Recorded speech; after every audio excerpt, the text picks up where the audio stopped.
Biblia en la primera carta a Pedro, primera de Pedro capítulo 4, primera de Pedro capítulo 4, versículo 12 al 19. Primera de Pedro 4, versículos 12 al 19. Amados, no se sorprendan del fuego de prueba que os ha sobrevenido, como si alguna cosa extraña les aconteciera, sino gócense por cuanto son participantes de los padecimientos de Cristo, para que también en la revelación de su gloria se gocen con gran alegría. Si son vituperados por el nombre de Cristo, son bienaventurados, porque el glorioso Espíritu de Dios reposa sobre vosotros. Ciertamente de parte de ellos Él es blasfemado, pero por vosotros es glorificado. Así que ninguno de ustedes padezca como homicida, o ladrón, o malhechor, o por entremeterse en lo ajeno. Pero si alguno padece como cristiano, no se avergüence, sino glorifique a Dios por ello. Porque es tiempo de que el juicio comience por la casa de Dios. Y si primero comienza por nosotros, ¿cuál será el fin de aquellos que no obedecen al Evangelio de Dios? Y si el justo con dificultad se salva, ¿en dónde aparecerá el impío y el pecador? De modo que los que padecen según la voluntad de Dios, encomienden sus almas al fiel Creador y hagan el bien. Muchos cristianos no han entendido lo que es la vida cristiana. Y uno de los ejemplos que la Biblia usa, o una analogía para comparar qué es la iglesia, es el matrimonio. Y en el matrimonio, muchos de ustedes que también están recién casados, tenemos siempre ideas de las telenovelas, y fueron felices el príncipe y su amante, o su amiga o su esposa, por los siglos de los siglos. Y viene la luna de miel y se acaba la luna de miel, y comienzas a descubrir: ah, caray, ¿con quién me casé? O ah, caray, yo no sabía, chiquita, que tenías ese genio. Y yo no sabía que eras tan flojo. Ni sabía que dejabas tus calcetines que huelen a queso manchego cuando te levantas de la cama. Y comenzamos en el matrimonio a salir de la burbuja y del mundo ficticio y fantasioso en el que creíamos que era casarse. Y no sabemos que el matrimonio es algo por lo cual toda la vida se tiene que luchar. Nunca habrá un matrimonio perfecto, nunca habrá un hombre perfecto, nunca habrá una mujer perfecta. Por eso el matrimonio es para dos discípulos de Cristo, un hombre y una mujer que siguen a Dios. Es como un triángulo, y mientras más sigue el hombre a Dios, Dios está hasta arriba y la mujer también. Mientras más seguimos a Dios, más cerca estaremos el uno con el otro. Bueno, la iglesia es lo mismo. Hay cristianos que les han hablado: no, la iglesia cristiana es Disneylandia, Reino Aventura, todo peace and love. Nunca va a haber problemas, nunca va a haber fricciones. Y cuando entramos a alguna iglesia, o en las iglesias a las que ustedes han asistido, van a encontrar, ¿verdad?, que la iglesia es una mezcla de cizaña con trigo. Que la iglesia es un cuerpo de creyentes mezclados con personas que han entrado del mundo, y que entre nosotros necesitamos entender que va a haber fricciones, malos entendidos, contiendas, que doña Pachita ya le hicieron cara de hamburguesa y no quiere regresar. Que porque en esa iglesia, muchos me dicen, es que en esta iglesia o en aquella iglesia a donde yo iba no había amor. Y el problema está en eso, que entramos a la iglesia creyendo que todo es maravilloso y que estamos en un ejército. Somos soldados en un campo de batalla, en un mundo ocupado por el enemigo, donde nosotros vamos de paso. Todo lo que construyamos, todo lo que invertamos en este mundo, se va a quedar.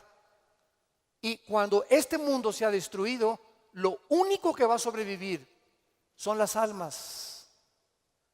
Son las almas. Y esta es la razón por la cual debemos vivir por las almas y poner como prioridad las almas que Jesucristo ganó en una cruz con su propia vida.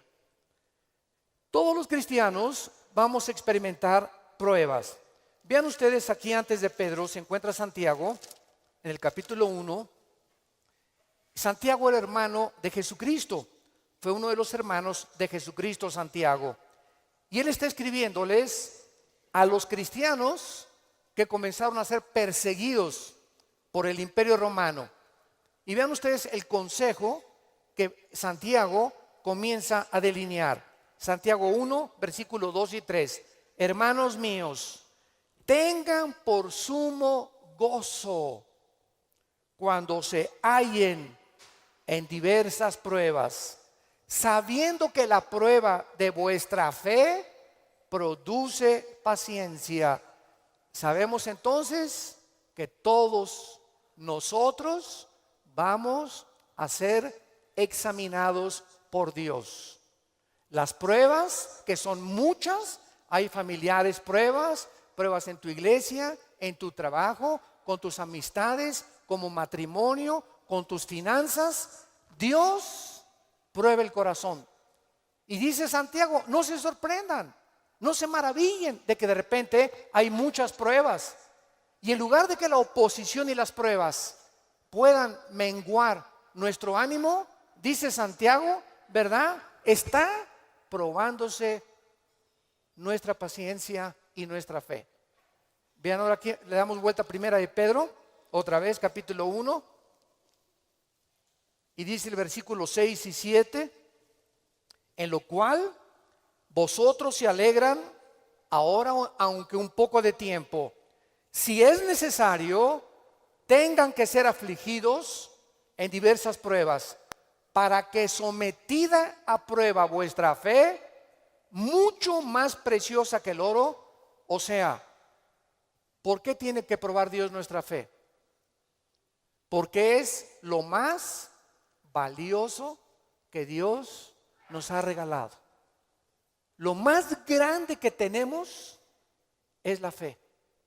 Y si queremos agradar a Dios, lo tenemos que agradar a través de la fe.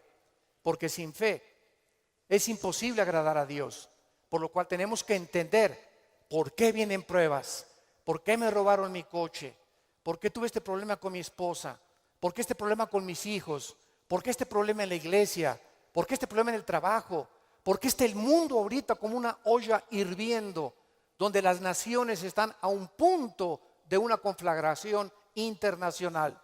Aunque sabemos bíblicamente que si explota una guerra en Europa o en el Medio Oriente, no es todavía la tercera guerra mundial. En estos últimos meses, todas las invitaciones que he recibido han sido en radio, en televisión, con iglesias, con alianzas de pastores, para explicarles que esta guerra no es la tercera guerra mundial, que la Biblia nos habla claramente que falta mucho para la tercera guerra mundial y que este es lo que va a pavimentar el camino para el surgimiento del anticristo en el Medio Oriente. Entonces, estas pruebas, dice la Biblia, son importantes porque nuestra fe es la que tiene que ser probada. Ya sea en el trabajo, en la escuela, en el vecindario, etcétera, etcétera. Estamos rodeados de personas que no les caes bien porque eres cristiano. Estás rodeado de amigos que cuando les comienzas a decir que eres cristiano, te van a comenzar a perseguir y a burlar. Porque el mundo está bajo el control del maligno y nosotros vamos de paso nada más. Somos un ejército que venimos a resistir al mal. No nos mandó Dios a terminar con el mal. Nos mandó a resistir hasta que Cristo venga. Se acabarán entonces las guerras y podremos recibir las coronas de gloria. Ahora, muy bien, en esta sección se nos advierte, en la de primera de Pedro, acerca de otra prueba. Regresamos al capítulo 4, primera de 4, versículo 12. Y esta prueba es especial, porque le llama el Espíritu Santo fuego de prueba. ¿Qué hace el fuego? ¿Qué hace el fuego? Purifica. El fuego purifica y saca el verdadero valor. Las pruebas que nos vienen a nosotros es precisamente cuando un maestro no te hace exámenes. ¿Cómo va a saber el maestro si tú estás calificado para pasar a la preparatoria? Forzosamente tenemos que ser examinados, ¿verdad? Con pruebas. Ahora tú te puedes preguntar, ¿qué Dios no sabe si voy a pasar o no voy a pasar la prueba? ¿Para qué nos hace pruebas Dios? Los maestros, yo entiendo que es para saber el coeficiente intelectual o la intelectualidad o el conocimiento que tienen los alumnos. Pero Dios, ¿por qué nos prueba? ¿Cuál es la respuesta? Dios sabe lo que hay en tu corazón, pero Él quiere que nosotros sepamos lo que hay en nuestro corazón. Que descubramos a través de las pruebas cuánta maldad hay dentro de nosotros. Cuántas cosas hay dentro de nosotros que necesitan ser quemadas todos los días. Cuántas cosas hay dentro de nosotros, porque aunque seamos cristianos, seguimos teniendo el potencial de ir en contra de las leyes de Dios. Por eso dice en Gálatas 5, las obras de la carne son esto y esto y esto: fornicación, adulterio, borracheras, drogadicto, hechicerías, ocultismo, etcétera, etcétera. Un cristiano puede caer en las cosas que él practicaba antes de que fuera cristiano, si el cristiano abandona a Dios. Y cuando descubrimos la maldad que hay dentro de nosotros, ¿qué podemos hacer? Gritar como Pablo en Romanos 7, miserable de mí, en mí no mora el bien. El bien que quiero hacer no lo hago, lo que no quiero hacer, eso hago. Entonces encuentro que en mi mente me dice, no fumes. El cigarro te va a molar los dientes, la lengua, la faringe, el esófago, la tráquea, los pulmones, el corazón. ¿Y por qué sigo fumando? Veo otra ley. Mi mente me dice, estás mal, pero mi corazón me dice, hazlo. Y mi carne le gana a mi razonamiento. Y entonces Pablo dice, miserable de mí, y dichosos los que han descubierto esto. Oh Dios mío, ¿por qué volví otra vez a prender el canal de la pornografía? Yo no quería ver esa pornografía. ¿Por qué caí ayer con mis amigos y me emborraché la semana pasada? Soy cristiano, ¿por qué lo hice? ¿Por qué le grité a mi esposa como le debía haber gritado? Como no debía haberle gritado. ¿Por qué lo hice? Y qué mal nos sentimos cuando comenzamos a descubrir esa maldad. Y qué buen síntoma es que digas, ¿por qué lo hice? Eso muestra que tenemos al Espíritu Santo, que nos está redarguyendo, que nos está diciendo, esto que hiciste está mal. Antes lo hacías y no te importaba y te dormías ni pedías perdón. Pero ahora cuando pecamos nos damos cuenta, nos entristecemos, nos llenamos de una ansiedad tremenda en el corazón, porque no tenemos paz. Es la paz que nos quita Dios hasta que vengamos a la cruz y le pidamos perdón, y la sangre de Cristo nos limpia de todo pecado. Pero esta es la razón por la cual las pruebas Dios nos las manda, para que vayamos evaluándonos honesta, íntegra y sinceramente en qué nivel nos encontramos de espiritualidad. Vayamos a Santiago capítulo 1 otra vez con este versículo y vamos a ver algunas verdades prácticas antes de desarrollar el pasaje que acabamos de leer. Veamos algunas verdades prácticas de las pruebas. En primer lugar, las pruebas son algo común en la vida cristiana. Dice Santiago, cuando os halléis en diversas pruebas. En segundo lugar, estas pruebas, van a venir en diferentes categorías. De repente, estás tranquilo, eres deportista, tomas vitaminas, estás perfectamente sano y te vas a hacer unos exámenes de sangre, y las radiografías y la biometría hemática de sangre te dice el médico, tiene usted cáncer, o tiene usted diabetes, o padece usted un problema, ¿verdad?, renal, etcétera, etcétera. En el momento que oímos esta noticia, toda nuestra vida cambia. En ese momento dices, ¿qué me está pasando? ¿Cómo me pudo suceder esto a mí? Fue una prueba de fuego. O de repente tu hijo cayó y chocó, o tu hija se mató, o tu esposo se murió, o se cayó tu casa, o se incendió tu coche. Nunca sabemos qué va a suceder el día de mañana. Entonces tenemos que estar preparados para entender que estamos en un mundo donde somos vulnerables y donde cualquier cosa puede suceder, y Dios lo va a permitir con un propósito siempre, siempre santo, que va a resultar para un bien.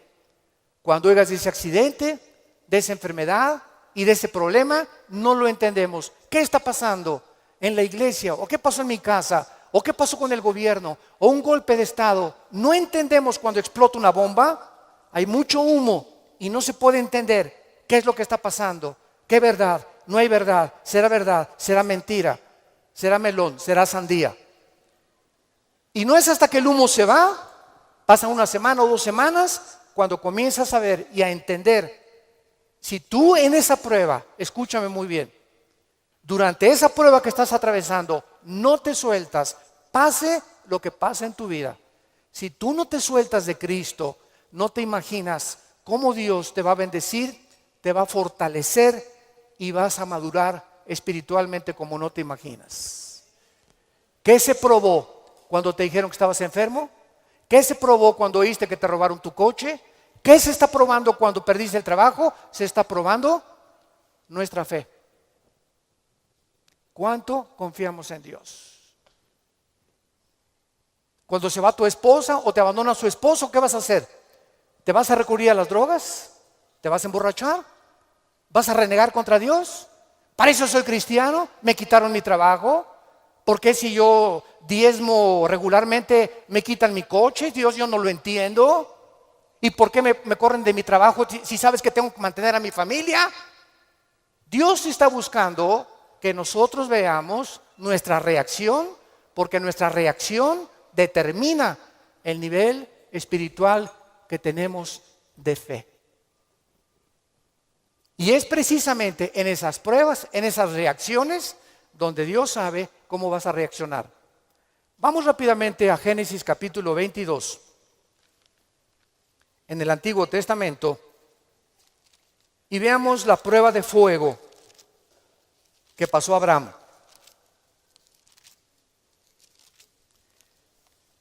Abraham ya era un hombre maduro,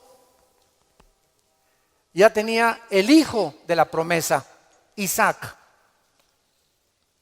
Y Abraham se le llama en Romanos capítulo 4 el padre de la fe. Por algo será, ¿verdad? Por algo será, porque son las pruebas de fuego las que nos gradúan en el ejército de Dios. Las pruebas, no las muchas pruebas, nos van preparando, pero hay una prueba de fuego que es nuestra graduación. Cuando ya Dios se da cuenta que no importa lo que pase en tu vida, nunca te soltarás de Él. Nunca blasfemarás de su nombre, nunca te llenarás de rencor ni de amargura contra nadie. Hayan hecho lo que te hayan hecho o lo que nos hayan hecho, el veneno más grande que nos impide graduarnos es la amargura. Es el veneno más grande de la vida cristiana. Bueno, aquí se encuentra Abraham, capítulo 22 del Génesis, y dice: aconteció después de estas cosas, o sea, estas cosas son todas las pruebas que Abraham había atravesado, que probó Dios a Abraham. Abraham podría decir: ¿otra? Oye, ¿otra, Señor? ¿Es juego? ¿Otra prueba? Pero Adán, quiero decirte una cosa, Abraham. Esta prueba, ¿verdad? No te imaginas va a ser la bendición más grande para tu vida y para 1000 generaciones después. A los que les interese la palabra prueba en el hebreo, es la palabra nasá, con H al final. Cuando dice probó, es la palabra nasá. Escuchen lo que significa probar en el hebreo. Manifestar el corazón por medio de la presión. No es hasta que la presión viene a nuestras vidas que se sabe lo que tenemos escondido en el corazón. ¿No es cierto? No es bajo la presión donde se prueba el carácter de los hombres. Bajo la presión. Dice la Biblia, esto es lo que Dios quería hacer. Poner presión en Abraham para darnos un ejemplo a nosotros de cómo reaccionar. ¿Y cuál fue la prueba de fuego que Dios le puso a Abraham? Dame a tu hijo Isaac, versículo 2. Señor, no te oí bien, creo que me está fallando el oído. ¿Qué dijiste? Que me des a tu hijo. Señor, ¿estás bien? ¿No necesitas un mejoral? ¿Me estás hablando? ¿Eres tú? ¿No será un demonio el que me estará hablando? Señor, tú me dijiste que este hijo era el hijo de la promesa, no era Ismael. Tú me prometiste que era Isaac y la semilla de Isaac, el esperma de Isaac, la descendencia de Isaac, donde el Mesías, el Salvador que has prometido, iba a venir. ¿Cómo me lo pides? ¿Y cuál es la respuesta de Isaías 55, 8 y 9? Mis pensamientos no son vuestros pensamientos, y mis caminos no son vuestros caminos, ovejas santas, amadas de Dios. Así como los cielos son más altos que la tierra y mis pensamientos más altos que ustedes, así es como yo tengo que pensar para que ustedes comiencen a entender que yo no pienso como ustedes y que la fe es mantenerte de pie y seguir creyendo aunque no haya explicación inmediata. Señor, no entiendo qué pasó con mi casa, no entiendo por qué perdí el trabajo, no entiendo lo que está pasando, no entiendo esto, no entiendo aquello, pero como dijo Job, aunque tú me matares, seguiré confiando en ti. Y seguiré esperando y sabiendo que cuando se disipe el humo y entienda tus caminos, tienes algo mejor para mi vida. Esa es la fe. ¿Y qué hizo Abraham? No abrió la boca, no discutió. No vemos aquí que se puso al brinco con Dios. Abraham, Isaac, ven hijo mío. Muchachos, los siervos de Abraham, traigan la leña. Y entonces los dejó ahí en el monte a los siervos y agarró a Isaac y comenzaron a subir al monte Moriah. Escuchen, el monte Moriah fue donde Dios no perdonó a su hijo. Dios perdonó a Isaac, pero Dios no perdonó en el mismo monte a su hijo Jesucristo 4000 años después. Y cuando iban camino al monte, le dice Isaac a Abraham: Padre, ¿dónde está el sacrificio? Y Abraham no le dice nada. Dios proveerá.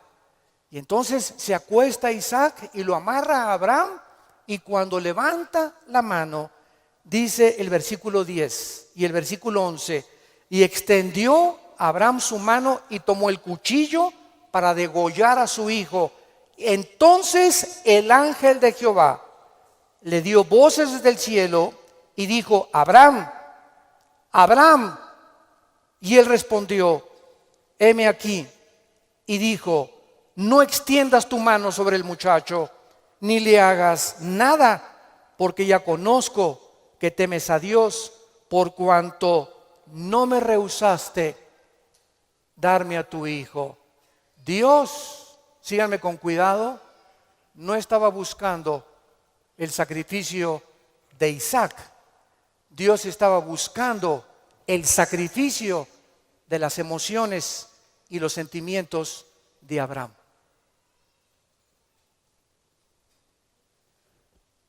Abraham tenía que pasar la prueba de morir a sus emociones y a sus sentimientos y amar a Dios con todas sus fuerzas y con todo su corazón, escúchenme, más que a su hijo.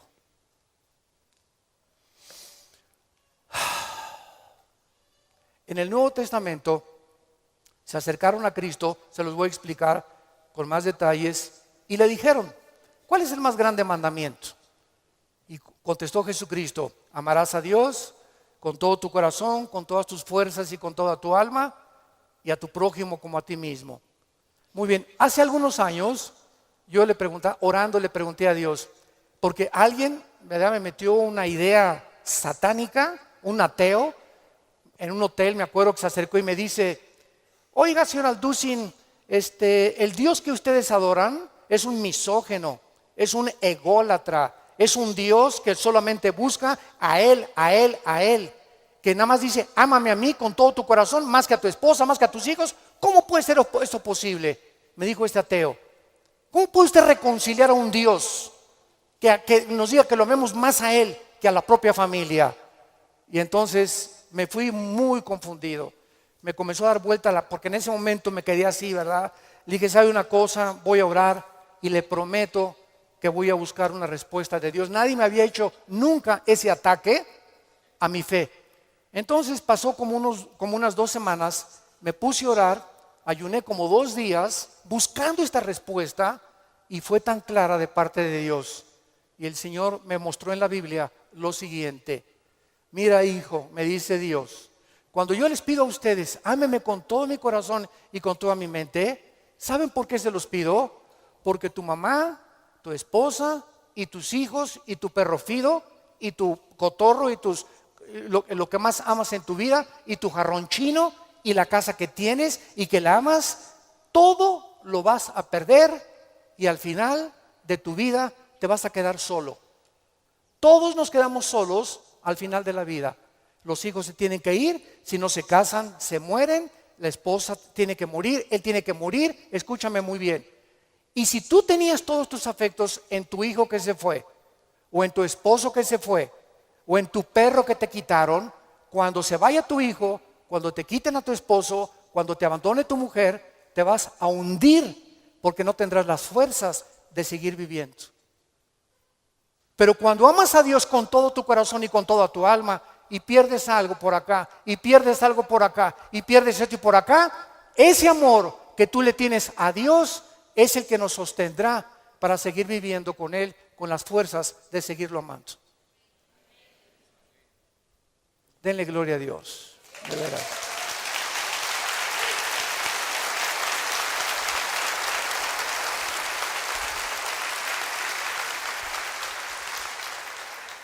La fe es creer aunque no entendamos.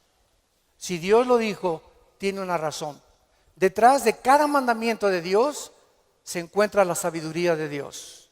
Cuando Dios le dice a los jóvenes, no forniquen ni tengan relaciones sexuales antes de casarse, gritan los jóvenes y protestan los jóvenes.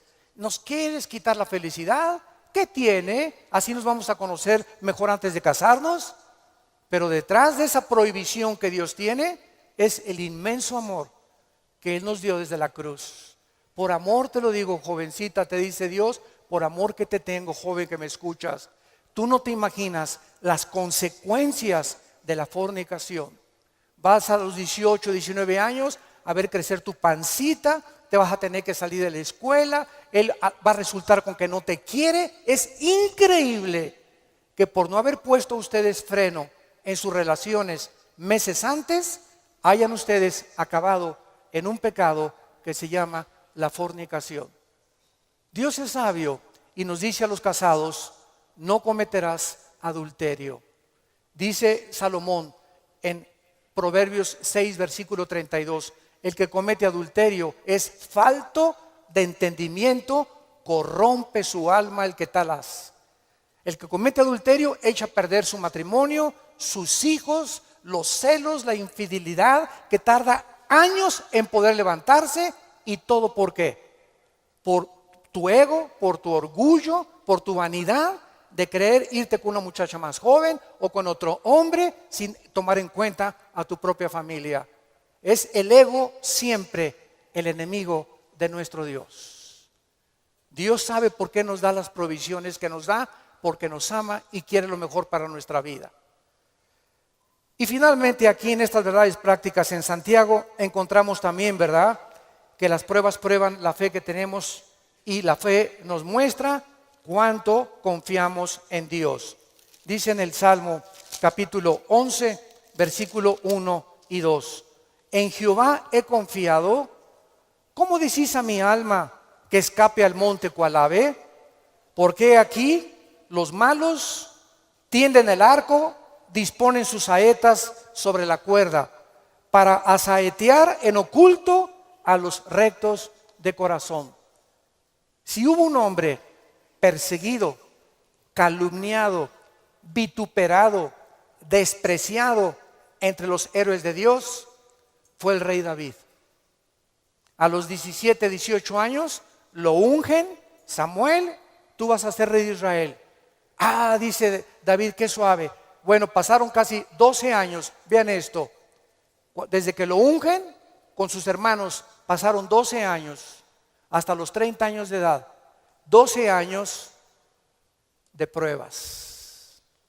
El hombre que Dios había escogido para sentarlo en el trono de Israel, tenía que ser probado.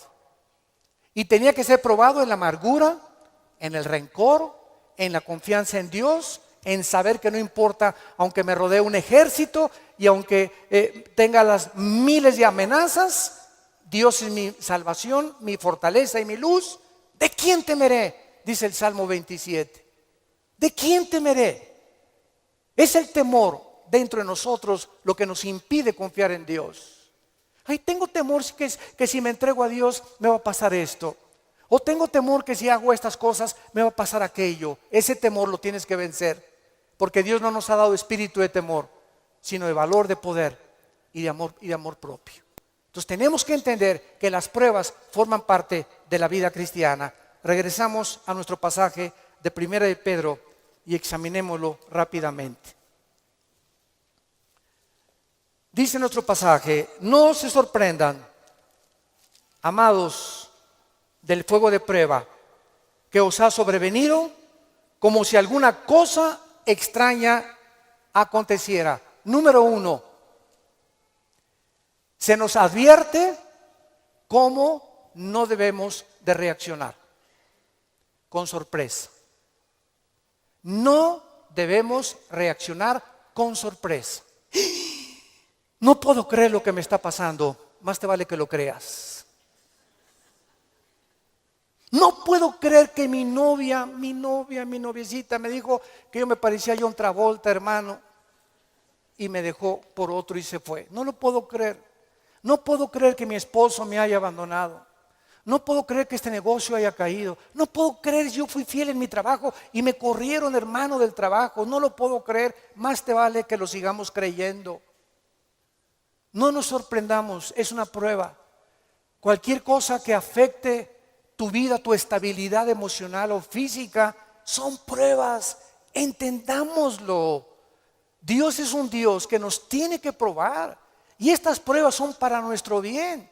Y vamos a descubrir en las pruebas que Él es real, que Él sana, que Él restituye, que Él vindica, que la oruga y el saltón te robaron, Dios te lo va a devolver 10 veces más. Pero es esa fe la que Él está tratando de desarrollar en nuestras vidas, porque es mucho, mucho más preciosa que el oro. Dice en 1 de Pedro 5:10: mas el Dios de toda gracia, que nos llamó a su gloria eterna en Jesucristo, escuchen bien, santos de Dios, después que hayáis padecido, ¿cuánto tiempo?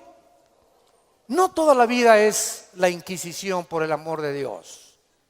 No toda la vida como llegó una hermana: ay, pastor, ¿qué le pasa a doña Chole? Pues sigo con pruebas. Hermana, tengo 5 años que la conozco y usted ya le ganó a Job. No me diga que en 5 años Dios no la ha dejado descansar. Ese no es el Dios que servimos. Dice claramente que las pruebas son temporales, de vez en cuando Él cree conveniente que la necesitamos atravesar. Después que hayáis padecido un poco de tiempo, vean ustedes el propósito. Él mismo os perfeccione, afirme, fortalezca y establezca después de las pruebas.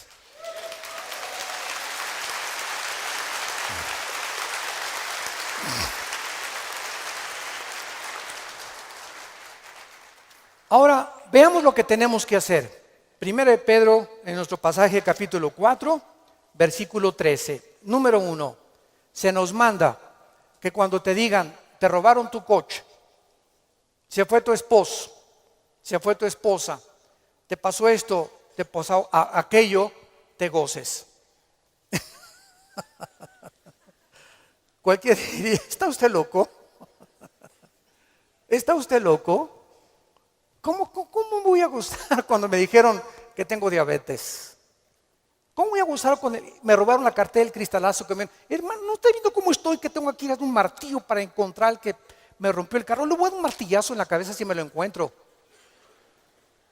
O mi esposo, ¿verdad? Con la cara de cocodrilo. Qué bueno que se fue el cocodrilo y que se fue, ¿verdad?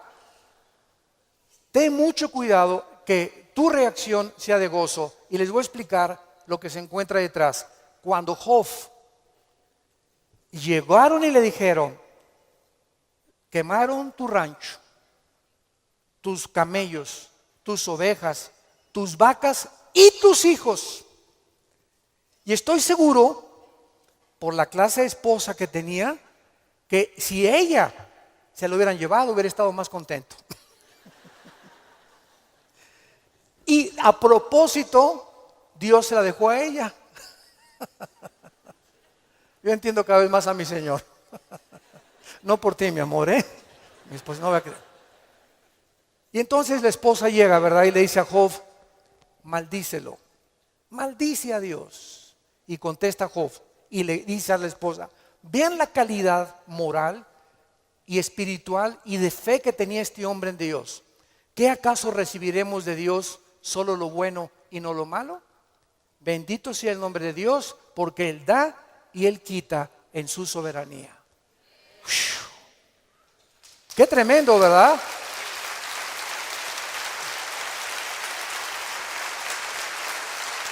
Qué tremendo. Entonces, en ese momento, cuando somos asaltados por dudas y malas noticias, en otras palabras, porque son malas noticias, en ese momento tengamos mucho cuidado de no permitirle a nuestro corazón que nos gobierne la lengua, porque de la abundancia del corazón habla la boca. Entonces, en lugar de proferir maldiciones o acusaciones, o eres tú Dios, o compartirlo con otras personas, híncate. Filipenses 4, 6 y 7. Híncate y dale a conocer a Dios. Señor, no entiendo lo que está pasando. No entiendo por qué me pasó esto. ¿Por qué esta enfermedad? Oh Dios, no entiendo, pero quiero seguir confiando en ti. Solo te pido que mientras esto pasa y no lo entiendas, me fortalezcas y me muestres la razón para que yo pueda seguir bendiciéndote y adorándote. Es el tiempo más difícil de nuestra vida cuando no entendemos lo que está pasando. Vamos rápido a 2 Corintios capítulo 12. 2 Corintios capítulo 12 y veamos lo que le pasó al apóstol Pablo y la forma como él reaccionó. 2 Corintios 12.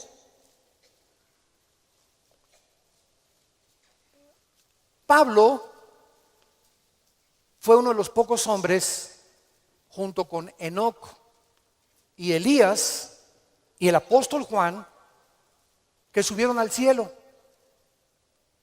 En el Nuevo Testamento, Pablo y Juan fueron los dos únicos apóstoles que subieron al cielo sin morir. Fueron sacados de su cuerpo espiritualmente. Y Pablo lo llevó Dios al tercer cielo, donde habita Dios. Y cuando Pablo regresó a la tierra, su espíritu salió de su cuerpo y su espíritu volvió a entrar a su cuerpo. Pablo dice que lo que él oyó allá en el cielo y lo que él vio, no había palabras humanas para poder describirlo.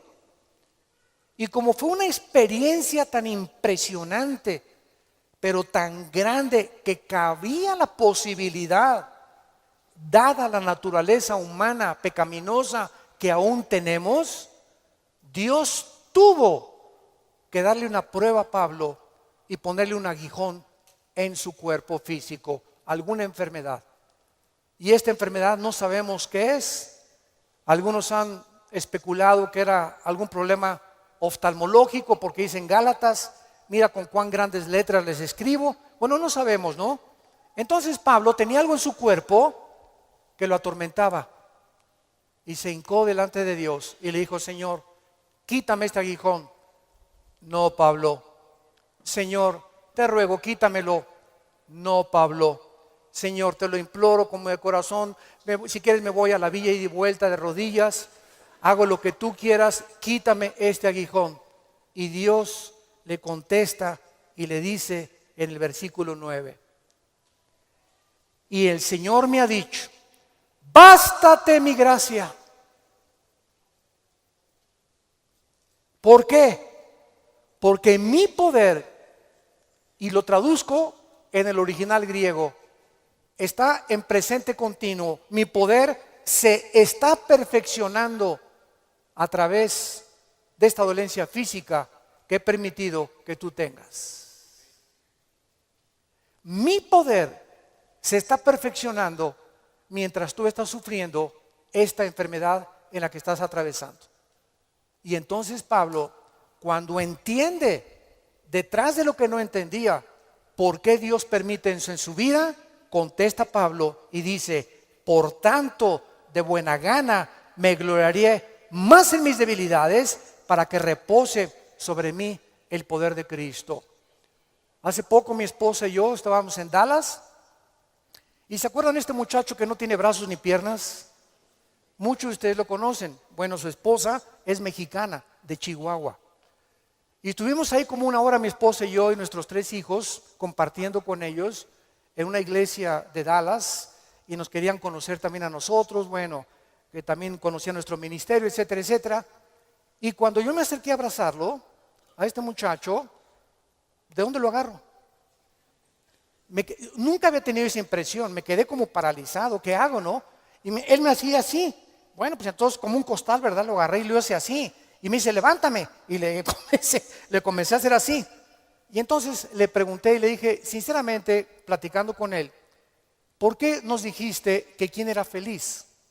Y entonces en la reunión que él tuvo, le preguntó a la gente: ¿quién de ustedes es feliz? Y muchos que estaban: yo sí o no. Y me dice: yo les quiero contestar algo. Dios permitió que naciera sin brazos y sin piernas para que yo fuera un testimonio que la felicidad no se encuentra en estar completo, sino en tener el poder de Dios viviendo en tu vida.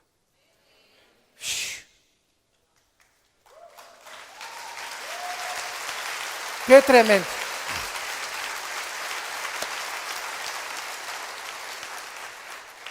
Mi esposa y yo nos bañamos de lágrimas.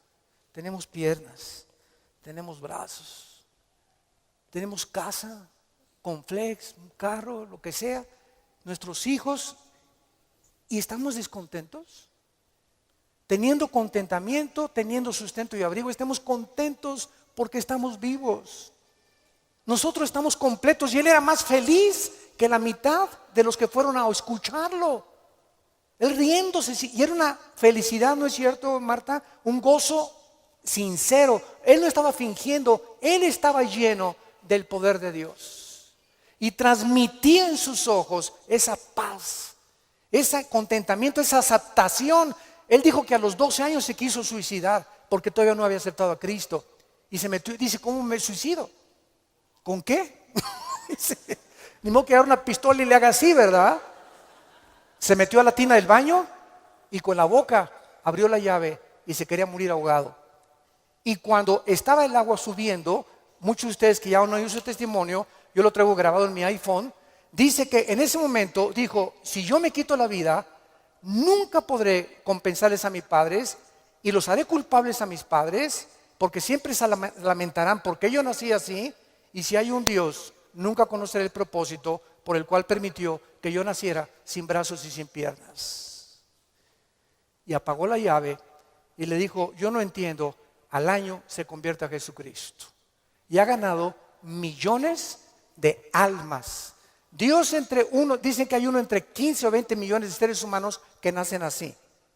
A este muchacho Dios lo escogió Dios para dar un mensaje al mundo. La felicidad no está en el dinero, ni en tener salud, ni en tener casa, ni en tener vehículos, sino si tú tienes a Jesucristo y la paz de Él que sobrepasa todo entendimiento.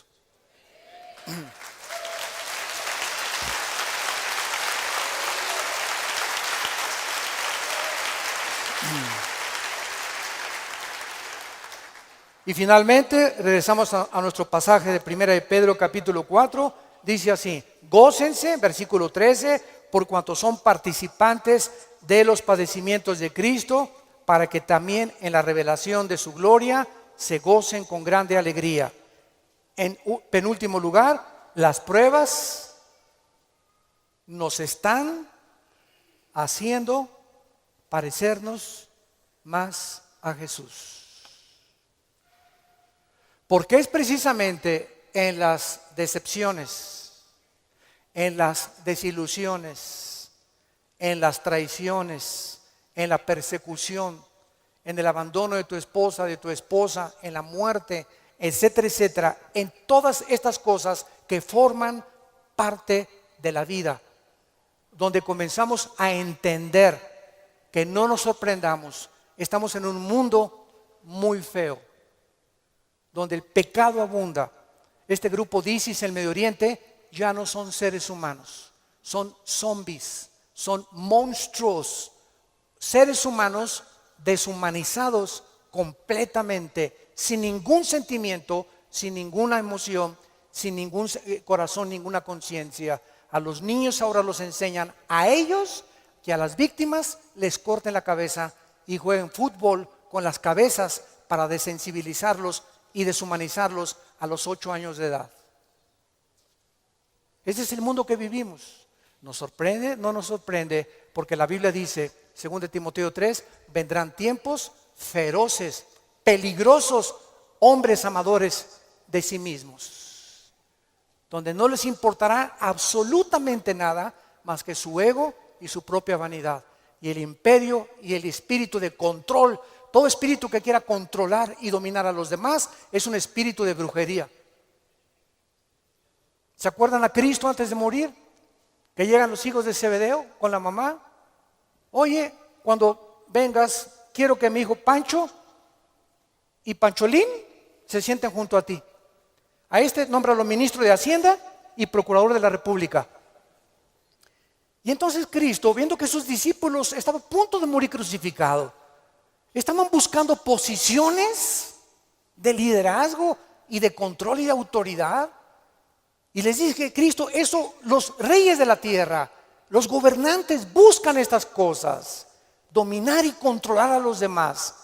Y esta es la razón de tantas dictaduras, de tantos gobiernos estatistas y totalitarios, personas que quieren seguir gobernando y tener el control de las gentes, pero en ustedes no debe ser así.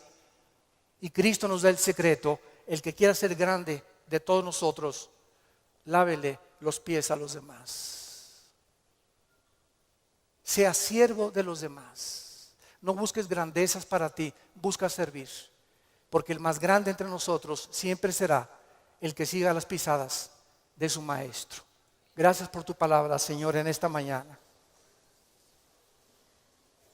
Gracias, Señor, porque si somos vituperados en el nombre de Cristo, somos bienaventurados. Así que ninguno de nosotros padezca como homicida o ladrón, o que las pruebas que tengamos sea por nuestros pecados. Pero si padecemos como cristianos, no nos avergoncemos. Glorifiquemos a Dios por ello. Encomendemos toda nuestra causa a Dios, porque Él es soberano. Nunca nos dejará y nunca nos desamparará. Bendecimos, Padre, a todos nuestros enemigos. Bendecimos a los que nos calumnian y contienden contra nosotros. Te damos las gracias por estas pruebas, porque está probando lo que hay en nuestro corazón. Si no perdonamos 70 veces 7, no hemos crecido en la gracia y el conocimiento de Jesucristo. Si hay alguna persona en esta mañana que aún no tiene a Jesús, que aún no tienes este corazón que Dios quiere que tú tengas, esta comprensión de la vida espiritual y de lo que es la iglesia y el cristianismo, ven a la cruz, entrégale tu vida diciéndole estas palabras ahí con todo tu corazón. Señor mío y Dios mío, te pido perdón por mi vida, por mis pecados, por mi rebelión a mandamientos que antes no entendía. Ahora sé que tus pensamientos son inmensamente mucho más grandes que la forma como yo creo que tú debes de ser. Tú me creaste y me hiciste nacer con un propósito en la vida. Gracias por la salud que tengo en este momento, por el matrimonio que tengo, por los hijos que nos has dado, por el fruto que traigo en mi vientre, por la casa que tenemos, por todo lo que nos rodea, por el agua, por la luz, las montañas, los cambios de clima. Te bendigo, Señor, haberme puesto en este planeta donde te puedo conocer. Creo que en la cruz pagaste con tu sangre por mi vida y mis pecados. Y te pido, Jesús, porque creo que a los 3 días resucitaste de los muertos, que entres a mi corazón como mi Señor y mi Salvador. En el nombre de Jesús. Vida Nueva para el Mundo se sostiene y propaga el mensaje de salvación de Jesucristo. Gracias a Dios, provee recursos para crear una comunidad y organización sana. Llevemos juntos el Evangelio de Jesucristo al mundo entero. Realizamos eventos, seminarios, congresos y diferentes programas para dar a conocer el mensaje de salvación y el poder de nuestro Señor, transformando y edificando vidas de mujeres, hombres, niños alrededor del mundo. ¿Qué pasa cuando decides hacer tu donativo? Aunque no puedas llevar la palabra personalmente a todo el mundo, de esta forma lo estás haciendo. Con tus donativos o aportaciones, estás sembrando y formando parte de lo que Dios está haciendo en su obra. Estás ayudando a traer luz a la oscuridad, paz al conflicto y esperanza a los que no tienen ninguna. Dona desde México.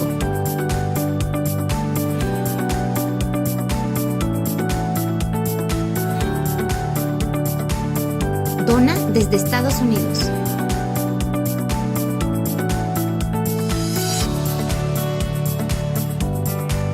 Para el resto de donaciones de otras partes del mundo, www.vidanuevaparalmundo.org.mx/dona.